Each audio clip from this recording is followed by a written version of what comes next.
Welcome மக்களே, நான் உங்க கவின்வேன். இன்னைக்கு வீடியோவில் நம்ம பார்க்க போகிறது நம்ம பெரியாரை பற்றி தான். இன்னைக்கு இந்த பேரை சொன்னாலே உங்களுக்கு கண்டிப்பாக மைண்டில் ஒரு பாசிட்டிவ் ஒப்பீனியன் வரலாம், இல்லை ஒரு நெகட்டிவ் ஒப்பீனியன் வரலாம். ஒரு குரூப் என்னடானா பெரியார் பற்றிலாம் பேசாதீங்க, இந்த பெரியாரிஸ்ட்னு சொல்கிறவங்கலாம் ஹிந்து மதத்துக்கு எதிரானவங்க, கடவுள் சிலையெல்லாம் உடைச்சவர், அவர் எதுவுமே பண்ணல, மக்களுக்கெல்லாம் எதுவுமே நல்லது பண்ணல அப்படின்னு ஒரு குரூப் சொல்கிறவங்களும் இருக்காங்க. பெரியாரை பற்றி மட்டுமே எதுக்கு பேசுறீங்க, இங்கே மற்றவங்களாம் எதுவுமே பண்ணலையா, ஏன் அவரை மட்டும் எல்லாத்தையும் க்ளோரிஃபை பண்ணி பேசுறீங்க அப்படின்னு ஒரு ஆள் சொல்லிட்டு சுற்றிட்டு இருக்காரு ஊருக்குள்ள. எப்பயுமே ஒரு நபரையோ இல்லை ஒரு ஐடியாலஜியோ தீவிரமாக கிரிட்டிசைஸ் பண்ணுறதுக்கோ இல்லை தீவிரமாக ஆதரவு கொடுக்கறதுக்கோ முன்னாடி உண்மையாகவே அவங்க என்ன பண்ணியிருக்காங்க, உண்மையாகவே அவங்க என்ன சொல்ல வராங்க அப்படின்றத நம்ம அண்டர்ஸ்டாண்ட் பண்ணிக்கணும். அதனால இன்னைக்கு நம்ம வீடியோவில் பார்க்க போகிறது பெரியார் என்ன தான்ப்பா பண்ணாரு. Let's discuss.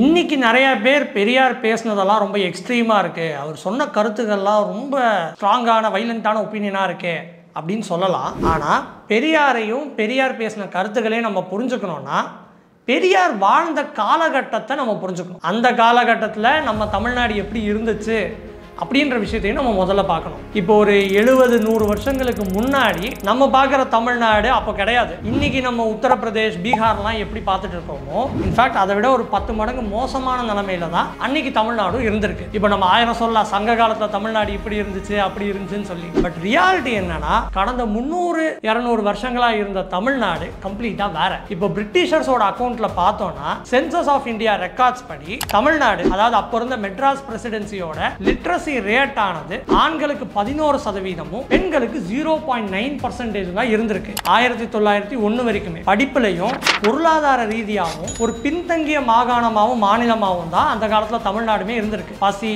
பட்னி, பஞ்சம் இதெல்லாம் அப்போ இருந்த தமிழ்நாட்டில் ரொம்ப காமனான விஷயம். அப்போ இப்படி இருக்க ஒரு இடத்துல இருந்த சமுதாயம் எப்படி இருந்துச்சு அப்படின்னு பார்த்தோம்னா, சாதியும் மூட நம்பிக்கைகளும் ரொம்ப சென்ட்ரல் ரோல் பிளே பண்ண ஒரு விஷயமா இருந்திருக்கு. இப்போ ஒரு ஊருன்னு எடுத்துக்கிறோம், அந்த ஊர்ல யாரு நிலம் வச்சிருக்கா, யார் என்ன பதவியில் இருக்கா, இன்ஃபேக்ட் யார் என்னென்ன வேலைக்கு போறாங்க அப்படின்றது இன்னைக்கு இருக்கா மாதிரி அவங்க இன்ட்ரெஸ்ட்டை பேஸ் பண்ணி இல்லாம பிறப்புனால அவங்க சாதியினால தான் முடிவெடுக்கப்பட்டுச்சு. படிச்சவங்கன்னு பார்த்தா ரொம்ப கம்மி, அதுலேயும் 90-99% பேர் உயர்ந்த சாதியினர் அப்போ இருந்த பிராமின்ஸ் தான். அமெரிக்காலேயோ இல்லை வெஸ்டர்ன் கண்ட்ரீஸ்லையோ ரேசிசம் எல்லாம் இருக்குது, பிளாக் வர்சஸ் ஒயிட் இவ்வளோ பிரச்சனையாகுதுன்னு பேசுகிறோம். பட் அங்கே நம்ம சொல்கிற அப்பார்த்தைடை விட ஒஸ்ட்டாக இருந்தது இங்கே நம்ம சொசைட்டியில் தான். சாதி ரீதியாக ஒடுக்கப்பட்டது மட்டும் இல்லாமல் சாதி ரீதியாக நிறைய எக்ஸ்ப்ளாய்டேஷன்ஸும் நடந்துச்சு. அரசியல் ரீதியாகவும் சரி, பொருளாதார ரீதியாகவும் சரி. அதனால அரசாங்க வேலைகளாகட்டும், அரசாங்க பதவிகளாகட்டும் எல்லாமே சாதி வாரியாக பிரிக்கப்பட்டுருச்சு. இன்ஃபேக்ட் அப்போ இருந்த பிரிட்டிஷ் ரூல் படி கீழ் சாதியினரோ இல்லை ஒடுக்கப்பட்ட பிரிவினர்களோ நிறைய இந்த அட்மினிஸ்ட்ரேட்டிவ் பொசிஷன்ஸுக்கோ இல்லை பவர்ஃபுல்லான பொசிஷன்ஸுக்கோ வரக்கூடாது, நீதிபதிகள்லாம் ஆகக்கூடாதுன்னு சட்டங்கள் இருந்திருக்கு. பெண் குழந்தைகள் பிறந்தா அதை சிசுவிலேயே கொல்றது, கள்ளிப்பால் ஊற்றி கொல்றது, பெண்களை வீட்டுக்குள்ளேயே பூட்டி வைக்கிறது, விதவைகளை வீட்டுக்குள்ளேயே மொட்டையடிச்சு உட்கார வைக்கிறது, வயதுக்கு வந்த பெண்களை வீட்டுக்கு வெளியே உட்கார வைக்கிறது, இந்த மாதிரி பெண்களுக்கு எதிரான வழக்கங்கள் தமிழ்நாட்டில் நிறையா ரொம்ப ப்ரிவலண்டாகவே இருந்திருக்கு. அன்னைக்கு இருந்த சொசைட்டியில் படிப்பறிவு இல்லாத காரணத்தினால தமிழ்நாட்டிலையுமே மூட நம்பிக்கைகள், இன்றைக்கி நம்ம மாட்டு மூத்திரத்தை அவங்கவுங்க குடிக்கிறாங்கன்னு கலாய்க்கிறோம். ஒரு காலத்தில் நம்ம தமிழ்நாட்டிலையும் இதெல்லாம் ரொம்ப வழக்கமான ஒரு விஷயமாக தான் இருந்துச்சு. இதெல்லாம் அந்த காலத்தில் வந்த ஃபாரினர்ஸும் ட்ராவலர்ஸும் அவங்கவுங்க ஜேர்னல்ஸ்லேயோ அக்கௌண்ட்ஸ்லையும் எழுதியிருக்கதை இன்றைக்கி நம்ம படித்து பார்க்க முடியும். இந்த பீரியடில் நம்ம தமிழ் மொழியே ஒரு ஆபத்தில் இருந்த பீரியடுன்னு சொல்லலாம். இப்போ இருக்கா மாதிரி நம்ம அதிகமாக தமிழை உபயோகப்படுத்துகிறதோ இல்லை தமிழை மாடர்னாக யூஸ் பண்ணுறதோ அப்போ கிடையாது. சினிமாவில் பாடல்கள் ஆகட்டும், இல்லை அங்கங்கே இருக்க தமிழ் பலகைகள் ஆகட்டும், எல்லா இடத்துலையுமே தமிழ் அதிகமாக சான்ஸ்கிரிட்டைஸ் ஆக்கப்பட்ட ஒரு பீரியட் தான் நம்ம பார்த்துட்டு இருக்க இந்த பீரியட். தமிழ்நாடு இவ்வளோ மோசமாக இருந்திருக்கு அப்படின்னு நம்ம பார்க்குறோம். ஆனால் இன்றைக்கி நம்ம இவ்வளோ முன்னாடி வந்திருக்கோம் இது எல்லாத்தையும் தாண்டி அப்படின்னு பார்த்தோன்னா அதுக்கு காரணம் இங்கே நடந்த நிறையா சோஷியல் மூமெண்ட்ஸும் போராட்டங்களும் தான். இந்த போராட்டங்கள்லையும் சோஷியல் ரிஃபார்ம்ஸ்லையும் பெரியாருக்கும் பெரியாரோட இயக்கங்களுக்கும் ஒரு முக்கியமான பங்களிப்பு இருக்குது. அது என்னன்னு பார்க்கறதுக்கு முன்னாடி முதல்ல நம்ம பெரியார்னு சொல்கிற ஈவே ராமசாமி அப்படின்ற இந்த சோஷியல் ரிஃபார்மர் யார், அவர் எதுக்காக இதுக்குள்ளே வந்தார், இதெல்லாம் மாற்றணும்னு சொல்லி ட்ரை பண்ணார் அப்படின்றத ஃபஸ்ட்டு பார்க்கலாம். இப்போ நம்ம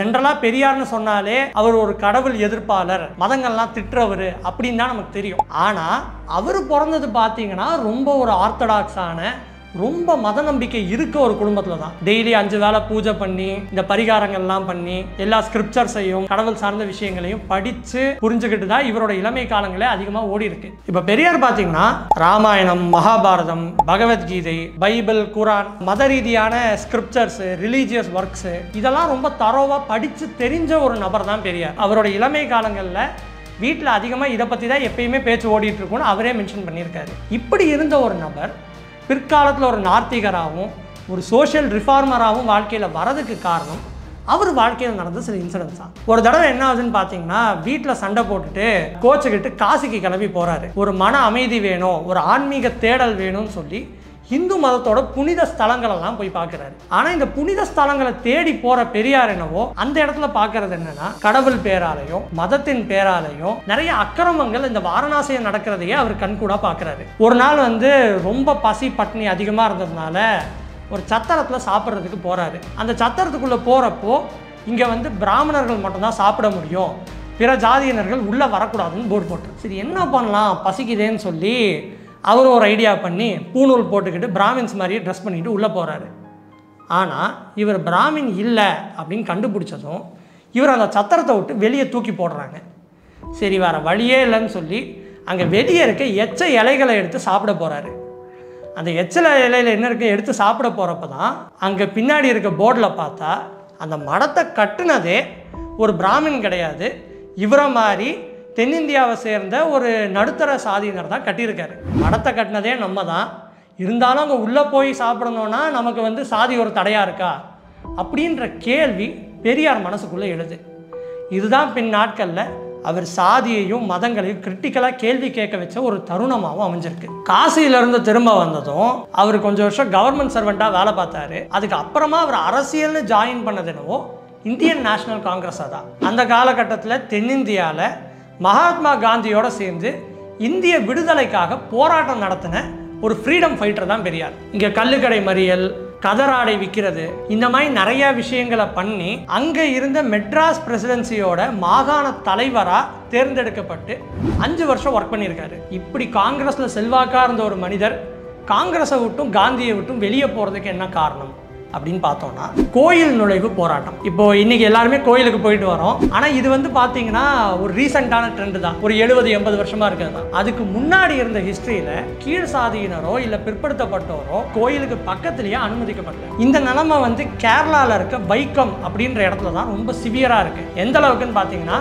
அந்த கோயிலை சுற்றி இருக்க ரோடுகள்லேயே கீழ் சாதியினர் நடக்கக்கூடாது, அவங்க வெளியவே வரக்கூடாது அப்படின்னு சட்டமாகவே இருந்தது. அப்போ இந்த சட்டத்தையும் இந்த நடைமுறையை எதிர்த்து வைக்கம்ன்ற இடத்துல பெரியார் ஒரு பெரிய போராட்டத்தை பண்றாரு, சத்தியாகிரக போராட்டம். இந்த போராட்டத்தின் விளைவா அந்த தெருக்கல்ல கீழ் சாதியினரும் நடக்கிறதுக்கு உரிமை பெறாங்க. பிற்காலங்கள்ல கீழ் சாதியினர் கோயிலுக்குள்ள போறதுக்கு ஒரு துவக்க புள்ளியாகவும் அமைஞ்சிருக்கு. ஆனா இந்த போராட்டத்துக்கு பாத்தீங்கன்னா காந்தியோ இல்ல காங்கிரஸோ ஆரம்பத்துல பெரிய ஆதரவு எதுவுமே தரல. ரெண்டாவது ஒரு பெரிய முரண்பாடு பெரியாருக்கு காங்கிரஸோட எதில் வந்துச்சுன்னு பாத்தீங்கன்னா, ஜெனரலா இப்ப நம்ம அம்பேத்கருக்கும் காந்திக்கும் அதே சண்டை தான். பெரியார் காங்கிரஸ் ஜாயின் பண்ண ஸ்டார்டிங்ல இருந்து பிற்படுத்தப்பட்ட சாதியினருக்கு ரிசர்வேஷன் வேணும் அப்படின்ற கொள்கையை முன்வைக்கிறாரு. ஆனா இந்த ரிசர்வேஷன்ஸ் எல்லாம் தப்பு, இதெல்லாம் கொடுக்க மாட்டோம் அப்படின்னு காங்கிரஸ் ரொம்ப தீர்மானமா இருக்காங்க. பல வருஷங்கள் முயற்சி பண்ணி பார்த்தோம், ஒரு மாநாட்டில் தீர்மானமா முடியாதுன்னு சொன்னதும் அங்கிருந்து கோவிச்சுக்கிட்டு பெரியார் வந்ததுதான் இன்னைக்கு தமிழ்நாட்டில் இன்ஃபேக்ட் இந்திய அரசியல்லையே ஒரு திருப்பு முனையான தருணம்.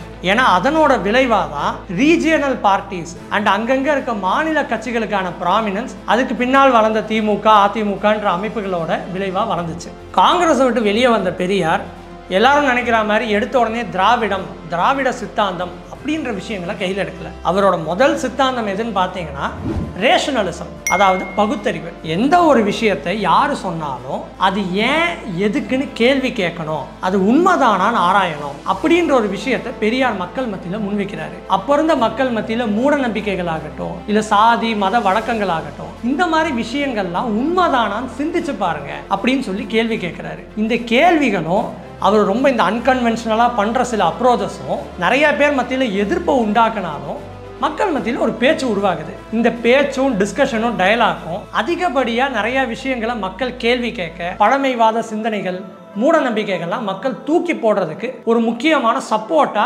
உருவெடுக்குது. இப்போ எது பண்ணக்கூடாது அப்படின்னு மக்கள் மத்தியில் சொல்றோம், ஆனா என்ன பண்ணணும் அப்படின்றதையும் நம்ம சொல்லணும்ல. மூட நம்பிக்கைகள், சாதி ரீதியா நடக்கிற கொடுமைகள், மதத்தின் பேரால நடக்கிற பிரச்சனைகள், இதெல்லாம் தீக்கணும்னா மக்களுக்கு வேற ஏதாவது ஒரு உணர்ச்சியை நம்ம உண்டாக்கணும். அது அவங்களை இந்த விஷயங்கள் எல்லாம் அவங்களே கேள்வி கேட்கறதுக்கு ஒரு காரணமா அமையணும் அப்படின்னு பெரியார் பார்க்கிறாரு. இதுக்காக தான் 1929 சுயமரியாதை இயக்கம், செல்ஃப் ரெஸ்பெக்ட் மூவ்மெண்ட் அப்படின்னு ஒரு இனிஷியேட்டிவா ஆரம்பிக்கிறாரு. அந்த காலகட்டத்தில் காந்தியும் மற்றவங்களும் இந்தியாவுக்கு சுதந்திரம் வந்துட்டா எல்லாம் சரியாயிடும் அப்படின்னு சொல்லிட்டு இருந்தப்போ, ஒரு நாட்டுக்கு இண்டிபெண்டன்ஸ் கிடைச்சாலும் அந்த நாட்டுக்குள்ள இருக்க மக்கள் சாதி ரீதியா அடிமைகளா இருந்தாங்கன்னா, பெண்களுக்கு சுதந்திரம் இல்லாம இருந்துச்சுன்னா அந்த சுதந்திரம் எப்படி சுதந்திரமாகும்? உண்மையான சுதந்திரம்ன்றது சமுதாயத்துக்குள்ள இருந்து தான் வரணும். அப்படின்னா நமக்கு சுதந்திரத்தை விட முக்கியமா தேவை சுயமரியாதை அப்படின்ற முனைப்போட தான் இந்த சுயமரியாதை இயக்கத்தை நடத்தி தமிழ்நாடு முழுக்க அது ஒரு பெரிய இயக்கமா உருவெடுத்துச்சு. இப்போ பிற்படுத்தப்பட்ட கீழ் சாதியினர் இவங்கெல்லாம் அங்க இருக்க உயர்ந்த சாதியினராலேயோ இல்ல பிராமணர்களாலேயோ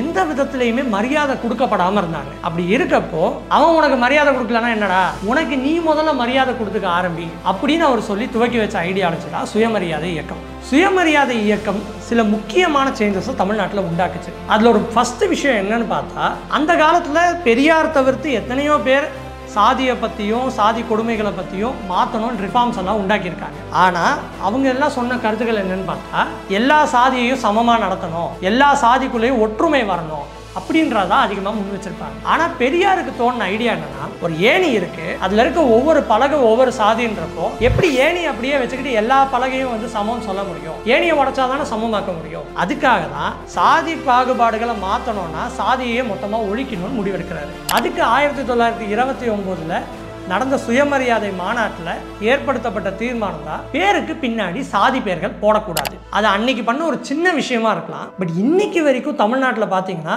யாருமே பேருக்கு பின்னாடி அவங்க அப்பா பேரை சொல்லுவாங்க, இல்லை ஊர் பேரை சொல்லுவாங்க. சாதி பேர்களை யாரும் பப்ளிக்காக சொல்றது கிடையாது. இதே விஷயத்தை நீங்கள் நார்த் இந்தியாவில் போய் பார்த்தீங்கன்னா ஒருத்தர் பேருக்கு பின்னாடி சர்மான்னு இருக்கும், நாயக்னு இருக்கும், யாதவ்னு இருக்கும். ஏதாவது ஒரு சமூகத்தையோ இல்லை ஏதாவது ஒரு சாதியையோ அந்த லாஸ்ட் நேம் அப்படின்றது குறிக்கும். ஆனால் தமிழ்நாட்டில் இந்த கலாச்சாரமே கிடையாது. சுயமரியாதை இயக்கம் வெறுமனா சாதிய பாகுபாடுகளை மட்டும் கேள்வி கேட்கல, அந்த சாதிக்கு அடிப்படையாக இருக்கிற குல தொழில்கள், கீழ் சாதியினர் எதனால டிஸ்கிரிமினேட் பண்ணப்படுறாங்க, அவங்க செய்யற தொழில்கள்னால தானே. உன்னை ஒருத்த கேவலமா பார்க்கறான்னா அவனுக்கு எந்த விதத்திலையும் கோஆபரேட் பண்ணாத அப்படின்னு கொண்டு வந்தார். இப்போ மகாத்மா காந்தி பிரிட்டிஷர்ஸ் கிட்ட நான் கோஆபரேஷன் மூவ்மெண்ட் எப்படி பண்ணாரோ அதே மாதிரி தான் பெரியாரும் இங்கே கீழ் சாதியினர் மேல் சாதியினரோட துணிகளை துவைக்கிறது, அவங்களோட மலத்தை அள்ளுறது, இந்த மாதிரி இன்டிக்னிஃபைங் ஜாப்ஸுக்கெல்லாம் போகாதீங்க, வேற தொழில்களுக்கு போங்கன்னு சொல்லி படிப்புக்கு அவங்களெல்லாம் தள்ளுறாரு. அது மட்டும் இல்லாமல் பெண்களுக்கான சுயமரியாதை. இப்போ இன்னைக்கு நம்ம கரண்ட் ட்ரெண்ட்ல வந்து ஃபெமினிசம், மஸ்குலினிட்டி, நிறைய டாக்ஸிக் மஸ்குலினிட்டி பத்தி பேசுறோம், இந்த வோக் கல்ச்சர்னெல்லாம் நிறைய சொல்றோம். பட் ஒரு 70 வருஷங்களுக்கு முன்னாடியே இதெல்லாம் பேசிய ஒரு நபர்னு பார்த்தா பெரியார். பெண்கள்னா சீத்தை மாதிரி இருக்கணும், கண்ணகி மாதிரி இருக்கணும் அப்படின்னு காந்தி மற்ற தலைவர்கள்லாம் சொல்லிட்டு இருந்தப்போ, பெண்கள் வந்து எதுக்கு கல்யாணம் பண்ணிக்கணும், குழந்தை பெற்றுக்கணும், அப்பதானே நீங்க அடிமையா இருக்கீங்க, நீங்க படிச்சு மேல வாங்க, ஆண்கள் உங்களை ப்ரொடெக்ட் பண்ண வேணாம், பாலுக்கு காவல் பூனையா அப்படின்னு கேள்வி கேட்டிருக்காரு. இந்த மாதிரி அவரு அன்னைக்கு பண்ண நிறைய ரெவல்யூஷன்ஸ் இன்னைக்கு தமிழ்நாடு இந்த கரண்ட் ஸ்டேட்டஸுக்கு வரதுக்கு ஒரு முக்கியமான காரணமா அமைஞ்சிருக்கு. என்னதான் இருந்தாலுமே இந்த செல்ஃப் ரெஸ்பெக்ட் மூவ்மெண்ட் இதெல்லாம் நம்ம அதிகமாக ஸ்கூலில் தான் புக்கில் கடைசியாக படிச்சிருப்போம். இன்னைக்கு நம்ம கரண்ட் அரசியலில் இல்லை பாலிடிக்ஸில் அதிகமாக பேசப்படுற பெரியாரோட கருத்துக்கள்னு பார்த்தா அது அவரோட திராவிட சித்தாந்தம் தான். திராவிடம் அப்படின்னா பண்டைய தமிழ் சமூகத்தில் இருந்த மாதிரி எல்லாரும் சமம், சமபந்தி போஜனம், பெண்களுக்கு சம உரிமை கொடுக்கறது, சொத்துரிமை கொடுக்கறது, இது திராவிட சித்தாந்தம் அப்படின்ற ஐடியாலஜியால முன்னெடுத்துட்டு போனாங்க. திராவிடியன் மூமெண்ட் இல்ல திராவிட சித்தாந்தம் அப்படின்னு சொல்ற விஷயங்கள் பெரியார் உருவாக்குன ஒரு விஷயம் கிடையாது. இன்ஃபேக்ட் பெரியாருக்கு பல வருஷங்கள் முன்னாடியில இருந்தே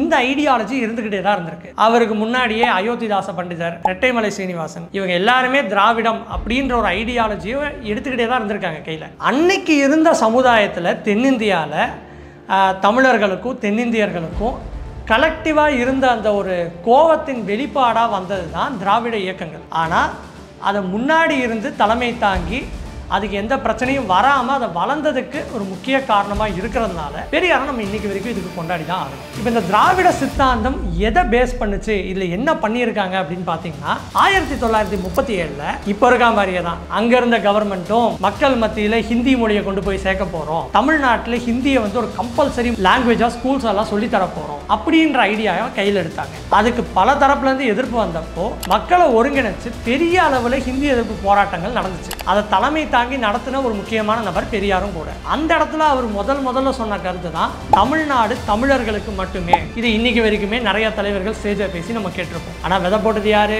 ஆத்தா பெரியார் தான். இந்த திராவிட சித்தாந்தமும் கொஞ்சம் பார்த்தீங்கன்னா தமிழ் தேசியவாதம் தான். ஆனால் இன்னைக்கு இருக்க மாதிரி தமிழ் தேசியவாதம் அது கிடையாது. ஆக்சுவலாக நிறைய பேர் சொல்றாங்க பெரியாரோ இல்லை பெரியார் சொன்ன திராவிடத்தினாலேயோ தமிழ் மொழி வந்து தாக்கப்பட்டுச்சுன்னு சொல்லி. ஆனால் இந்த கிளைம்ஸ் எல்லாம் முற்றிலும் பொய்யானது. ஏன்னா இந்த திராவிட இயக்கங்கள் வளர்ந்த காலகட்டத்தில் தான் தமிழ் சான்ஸ்கிரிட்டைஸ் ஆகிறதுலேருந்து தடுக்கப்பட்டு திரும்பியும் தமிழ் உரைநடையிலையும் தமிழ் பேச்சு தமிழாகவும் இன்னும் தமிழ் மொழியிலேயே எழுதுறதுலையும் பேசுறதுலையும் புதுவிதமான மாற்றங்களும் பழைய விஷயங்களை ஃப்ரெஷ்ஷாக மாடர்ன் அப்ரோச்சோட மக்களுக்கு கொண்டு வந்ததும் இந்த பீரியட்ல தான். தேவதாச சிஸ்டம் ஒழிக்கிறதுக்கான போராட்டங்கள் ஆகட்டும், பெண்களுக்கு சொத்துரிமை கேட்ட போராட்டங்கள், கோயில் நுழைவு போராட்டங்கள், தீண்டாமை ஒழிப்பு போராட்டங்கள், இந்த மாதிரி நிறைய போராட்டங்கள்னால மூவ்மெண்ட்னாலையும் மக்கள் மத்தியில் ஒரு நல்ல இம்பாக்டை கிரியேட் பண்ணது அவர் தான் அந்த காலத்தில். ஆக இந்த மாதிரி ஒவ்வொரு லெவல்லையுமே பெரியார் அவரோட இயக்கங்கள் மல்டிபிள் சேஞ்சஸை கொண்டு வந்திருக்கு. அனைத்து சாதியினரும் புரோகிதராகலாம் அப்படின்ற திட்டத்தை எடுத்துக்கிட்டாலும் சரி, இல்லை பெண்களுக்கு முதல் முறையாக இந்தியா ஃபுல்லாக கொடுக்கறதுக்கு முன்னாடியே சொத்துரிமை கொடுத்த சட்டங்களும் சரி, இதெல்லாம் இந்த ரெவல்யூஷனரியான சட்டங்கள் தமிழ்நாட்டில் வந்ததுக்கு ஒரு முக்கியமான காரணம் பெரியாரும் அன்னைக்கு அவர் போட்ட ஐடியாலஜிஸும் தான். ஹானஸ்டாக பார்த்தோன்னா பெரியார் பண்ண நிறைய விஷயங்களோ இல்லை அவர் சொன்ன நிறைய கருத்துக்களோ அவர் மட்டும் தனியாக சொன்ன ஒரு விஷயம் கிடையாது. இன்ஃபேக்ட் அவரோட டைம்லேயே இதே மாதிரி விஷயங்களை கையில் எடுத்த சோஷியல் ரிஃபார்மர்ஸ் எத்தனையோ பேர் இருக்காங்க. ராஜாராம் மோகன் ராய், ஜோதிபா பூலே, நாராயணகுரு, இந்த மாதிரி எத்தனையோ சோஷியல் ரிஃபார்மர்ஸ் இந்தியா அளவில் சாதி மத ஜெண்டர் வாரியான பிரச்சனைகள் எல்லாம் அந்தந்த டைம்ல அட்ரஸ் பண்ணிட்டு தான் இருந்திருக்காங்க. ஆனா இன்னைக்கு வரைக்கும் நம்ம இந்த அளவுக்கு பேசுறதுக்கும் இந்த அளவுக்கு ஒரு இம்பாக்டை கொடுத்ததுக்கும் ஏன் வந்து நம்ம பெரியாரை பத்தி இவ்வளவு பேசுறோம் அப்படின்னு பார்த்தோம்னா அதுக்கு காரணம் அவரோட இனோவேட்டிவான அப்ரோச். பெரியார் ஒரு தலைவராக நம்ம பார்க்குறப்போ எத்தனையோ புத்தகங்கள் படிச்சிருக்காரு, அவருக்கு 3 மொழிகள் தெரியும், நிறைய நாடுகள் போயிட்டு வந்திருக்காரு. இதெல்லாம் அவர் கூட இருந்தவங்களே பயோகிராஃபிஸில் ரெக்கார்ட் பண்ணியிருக்காங்க. ஆனால் இப்படி இருந்தாலுமே கூட ஒரு ஸ்டேஜில் ஏறினாலோ இல்லை ஒரு பொதுக்கூட்டத்துக்கு போனாலோ அங்கே இருக்க சாமானிய ஜனங்களுக்கு சேரி ஜனங்கள்ல இருந்து பணக்காரங்க வரைக்கும் புரியுற மாதிரி ஒரே பாஷையில் தான் பேசியிருக்காரு. போடா வெங்காயம் நீ என்ன சொல்றதுன்னு சொல்லி சாதாரண நையாண்டி கேலி தமிழ்ல தான் அந்த சமூக சீர்திருத்த கருத்துக்களை முன் வச்சிருக்காரு. இன்னொரு விஷயம் பெரியாரை வந்து தனித்து நிக்க வைக்கிற ஒரு விஷயம்னு பார்த்தோம்னா கேள்விகள் கேட்கறது. இந்த கேள்வி கேட்கறதோ இல்லை சிந்திக்க வைக்கிறதோ பெரியார் மட்டும் பண்ண விஷயமும் இல்லை. இது வந்து ஏன்ஷியன்ட் கிரீக்ல ஃபேமஸ் பிலாசபர் சாக்ரட்டிஸ், பிளாட்டோ இந்த மாதிரி நபர்கள் கையாண்ட ஒரு யுக்தி. இதை தான் வந்து நான் இங்கே சுயமரியாதை இயக்கத்திலையும் பண்ணியிருக்கேன் அப்படின்னு பெரியாரே அவர் வாயால சொல்லியிருக்காரு. இந்த கேள்வி கேட்கறதுலையும் அவரை ரொம்ப செப்பரேட்டா நிக்க வச்ச ஒரு விஷயம் பெரியாருக்குன்னு ஒரு யூனிக்கான ஐடென்டிட்டின்னு பார்த்தீங்கன்னா எந்த ஒரு விஷயமா இருந்தாலுமே அதை ரொம்ப டைரக்டா பேசுறது. இப்போ ஒளிவு மறைவாவோ இல்லை சூசகமாலாம் மற்றவங்க சொல்றப்போ உன்னை அவன் அறிவில்லாதவன் சொல்றான்டா, உனக்கு மானம் இருந்தா எதிர்த்து கேள்வி கேள்றா அப்படின்னு டைரக்டா சொல்றது, கன்ஃபரண்ட் பண்றது. பேசிக்கா இந்த ஒரு விஷயத்தை பெரியார் பண்ணதுதான் நிறைய பேருக்கு நிறைய ரியாக்ஷன்ஸை கொண்டு வந்துச்சுன்னு சொல்லலாம். இப்போ ஒரு விஷயம் இருக்கு, இது வந்து ஒரு புனிதமான பொருள், இதை யாரும் தொடக்கூடாது, இதை தொட்டா தீட்டு அப்படின்னு எல்லாரும் சொல்லிட்டு இருக்கப்போ அது எப்படி நீங்க தீட்டுன்னு சொல்லலாம்? இது நியாயமா தர்மமா அப்படின்னு மற்றவங்க எல்லாம் கேள்வி கேட்டுட்டு இருந்த காலகட்டத்தில் இது என்னடா பெரிய பொருள்னு தூக்கி எல்லாரும் முன்னாடி உடச்சு போடுறப்போ பார்க்குறவனுக்கெல்லாம் ஒரு கேள்வி வரும்ல,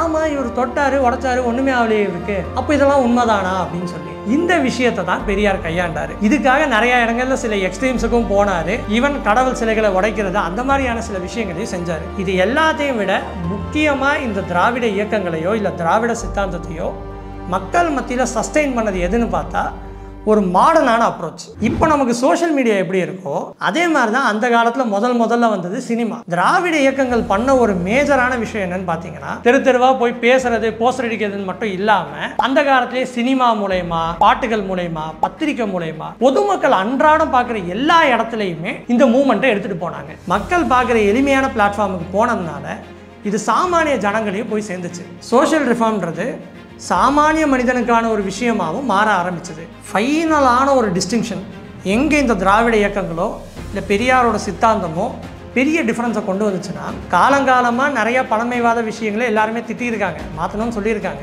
ஆனால் இவங்க பண்ண டிஃப்ரென்ஸ் என்னன்னா, அதுக்கு என்ன ஆல்டர்னேட்டிவ்னு இவங்களே கொண்டு வந்தாங்க. இப்போ புரோகிதரை வச்சு கல்யாணம் பண்ணாதீங்க, இது வந்து பிராமணிசம் அப்படின்னு எல்லாம் சொன்ன காலகட்டத்தில் வேற எப்படி கல்யாணம் பண்ணலாம்? அப்போ சுயமரியாதை திருமணங்கள் பண்ணலாம் அப்படின்னு ஒரு புது மெத்தடை கொண்டு வந்தது. அக்கரகாரங்கள் இல்லை வீதிகள் பிரிஞ்சிருக்கப்போ சமத்துவ புறங்கள் மாதிரி சேர்ந்து வாழலாம் அப்படின்னு கொண்டு வந்தது. ஒவ்வொரு விஷயத்தையும் கவுண்டர் பண்ணுறதுக்கு ஒரு ஆல்டர்னேட்டிவை கொண்டு வந்தாங்க. இந்த ஆல்டர்னேட்டிவ் தான் மக்கள் மத்தியில் சுலபமாக பரவி அவங்க வாழ்வியல் சார்ந்து இந்த சமுதாய பிரச்சனைகளை மாற்றி சீர்திருத்தி வர்றதுக்கு ஒரு முக்கியமான தருணமாக அமைஞ்சிச்சு. இன்னைக்கு என்னதான் நம்ம பெரியாரோட அச்சீவ்மெண்ட்ஸை பற்றி பேசினாலும், அவர் இவ்வளோ மாற்றங்களை தமிழ்நாட்டில் உண்டாக்கியிருக்காரு, இன்னைக்கு தமிழ்நாடு இவ்வளோ முன்னாடி இருக்குன்னு நம்ம சொன்னாலுமே, இன்னொரு சைடில் பார்த்தோம்னா சாதி வாரிய கொலைகளோ, ஆணவ கொலைகளோ, சாதி ரீதியான மத ரீதியான பிரச்சனைகளோ, இப்போது வேங்க வயலில் குடிக்கிற தண்ணியில் மலம் கலந்த இன்சிடெண்ட் ஆகட்டும், கோயிலுக்குள்ளே ஒரு சமூகத்தினர் போனால் நாங்கள் கோயிலையே பூட்டிடுவோம் அப்படின்னு சொல்கிற பிரச்சனைகளாகட்டும், ஸ்டூடெண்ட்ஸ் மத்தியில் ஜாதி வெறியினால் கொலைகள் நடக்கிறதாகட்டும், இந்த மாதிரி விஷயம்லாம் இன்னும் நடந்துக்கிட்டு தானே இருக்குது. அப்புறம் என்ன பெரியார் மண்ணுன்னு சொல்லிட்டு இருக்கீங்க, என்ன இன்னும் நிற்குது அப்படின்னு ஒரு கேள்வி கேட்டுட்டு தான் இருக்காங்க. இதுக்கெல்லாம் இப்போ பெரியார் கொண்டு வந்த தீர்வு பத்தலையா, பெரியாரிசம் திராவிடமெல்லாம் முடிஞ்சிருச்சா அவ்வளோதானா அப்படின்னு கேட்டிங்கன்னா, இதை பார்த்துட்டு இருக்க எல்லாருக்கிட்டையுமே நான் ஒரு கேள்வி கேட்குறேன். உங்களுக்கு உடம்பு சரியில்லைனா என்ன பண்ணுவீங்க? ஒரு டாக்டரை போய் பார்ப்போம், மாத்திரை வாங்கி சாப்பிடுவோம். ஆனால் எனக்கு இன்றைக்கி உடம்பு சரியில்லை அப்படின்னு சொன்னால் நான் ஏன் மாத்திரை போடணும், நான் தான் 10 வருஷம் முன்னாடியே ஒரு டைம் டோலோ 650 போட்டேனே அப்படின்னு சொன்னால் இது ஒரு ப்ராக்டிக்கலான ஸ்டேட்மெண்ட்டா? அதே மாதிரி தான் சோஷியல் ரிஃபார்ம் அப்படின்றது டோலோ 650 மாதிரி. எப்பெல்லாம் உடம்பு சரியில்லையோ, எப்பெல்லாம் நம்ம நாட்டில் சுற்றி பிரச்சனைகள் வருதோ, அப்போல்லாம் நம்ம கையில் எடுக்க வேண்டிய ஒரு மருந்து. அப்போ பெரியார் பண்ணிட்டாரு, இப்போ அதோட எஃபெக்ட் ஏன் இல்லைன்னு கேட்டால், சோஷியல் ரிஃபார்ம்ன்றது ஏதோ ஒரு ஜென்ரேஷனில் பண்ணிட்டாங்க, அடுத்த ஜென்ரேஷன் சும்மா இருப்போன்ற விஷயம் கிடையாது. ஒவ்வொரு ஜென்ரேஷனும் அவங்க பார்க்குற சமுதாயத்தில் அவங்க ஃபேஸ் பண்ணுற ப்ராப்ளம்ஸுக்கு புதுசாக எடுத்துகிட்டு வர ஒரு விஷயம் தான் சோஷியல் ரிஃபார்ம். எல்லா சோஷியல் ரிஃபார்மரும் அடிப்படையாக சொல்கிற விஷயம் என்னென்னா, கேள்வி கேட்குறது. நம்மளை சுற்றி ஏதாவது ஒரு விஷயம் நடக்குதா, இப்படி தான் இருக்கணும் அப்படி தான் இருக்கணும்னு சொல்கிறாங்களா, அது ஏன் எதுக்குன்னு கேள்வி கேட்கணும். மதத்தின் பேர்லேயோ சாதியின் பேர்லேயோ அரசியல் பண்ணுறாங்கன்னா அதுக்கு பின்புலம் என்ன அப்படின்னு ஆராய்ஞ்சு பார்க்கணும். ஒருத்தவங்க இந்த சமூகத்தினர் தான் இப்படி தான், இவங்கெல்லாம் நம்ம வெறுக்கணும், இவங்கெல்லாம் விரோதிங்க அப்படின்னு சொன்னால் அதுக்கு பின்னாடி இருக்க உண்மைத்தன்மை என்ன அப்படின்றத நம்ம அண்டர்ஸ்டாண்ட் பண்ணி பார்க்கணும். எஸ்பெஷலாக யாருக்கெல்லாம் ஓட்டு போடுறோமோ அவங்கெல்லாம் அப்பப்போ ரெகுலராக வேலை செஞ்சாங்களான்னு கேள்வி கேட்கணும். ஒவ்வொரு மனுஷனும் கேள்வி கேட்குறப்பையும், ஒவ்வொரு மனுஷனும் சுயமாக சிந்திக்கிறப்பையும் அன்னைக்கு விதைச்ச விதைகள் இன்னைக்கு வரைக்கும் ஃப்ரெஷ்ஷாக வளர்ந்துக்கிட்டே இருக்கும். நமக்கு முன்னாடி இருந்த ஜென்ரேஷன் பண்ண சோஷியல் ரிஃபார்ம்னால நம்ம இன்னைக்கு இந்த நிலைமைக்கு வந்திருக்கோம். இன்னைக்கு நம்ம திரும்ப சோஷியல் ரிஃபார்மை பண்ண ஆரம்பித்தாதான் நாளைக்கு நமக்கு அடுத்து வர ஜென்ரேஷன் இப்போ இருக்க பிரச்சனைகள்லேருந்து விடுபட்டு ஒரு புது சமுதாயமாக இருப்பாங்க. ஆகவே சிந்திப்போம், கேள்வி கேட்போம். Let's keep discussing.